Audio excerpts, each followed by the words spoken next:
আজকে সকাল থেকে আমার শরীরটা এতই খারাপ যে সকাল থেকে আমি কোনো কাজই করিনি, মানে কাজ করতে পারিনি। আর এদিকে আমার শাশুড়ি মা বললো যে তোমার শ্বশুর রুটি খাবে, আটাটা মেখে দাও, ওই জন্য আমি আটা মেখে দিচ্ছি। সকালবেলা কোনোদিন রুটি হয় না, বাট আজকের রুটি হলো কারণ শ্বশুর মশাইয়ের সুগার আছে, ওই জন্য যে রুটি খাবে বলে ওই জন্য আমি আটা মেখে দিয়েছি। আর আমার বর এদিকে আলুও কেটে দিয়েছে, আলুও সিদ্ধ বসিয়ে দিয়েছে। আর আমি তো খাবো পান্তার আলু ভাতে। আর এদিকে দিদি রুটি সেঁকে নিচ্ছে, কারণ তোমরা তো জানো আমি বলেছি ভিডিওতে আমি রুটি করতে পারি না। আমি আটা মেখে দিই, বেলে দিই, লেচি করে দিই, আর শাশুড়ি মা রুটি করে। আর দিদি বললো যে আমি করে নিচ্ছি, ওই জন্য আমি আর করিনি। আর এদিকে আমার বর আনাজ কেটে দিচ্ছে, মানে যত রকম সবজি সব কেটে দিয়েছে।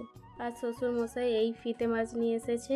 তোমাদের ওখানে এই মাছটাকে কি মাছ বলা হয় অবশ্যই কমেন্টে বলবে আমাকে। আমাদের এখানে তো এই মাছটাকে ফিতে মাছ আর তরোয়াল মাছ বলে।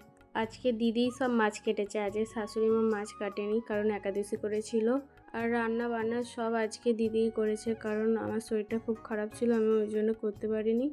আজকে 3টে মাছ রান্না হবে, তরোয়াল মাছ, চিংড়ি মাছ আর পোনা মাছ। আর আমি তো শুধু পোনা মাছের ঝোল খাবো আর ভাতে ভাত খাবো, কারণ আমি তেল ঝালটা বেশি খাই না, ভাতে ভাতটাই বেশি খাই। আর আজকের দুপুরের রেসিপি হলো মাছের ঝাল, মাছের ঝোল আর শুটকি মাছ দিয়ে পুঁই শাক চচ্চড়ি।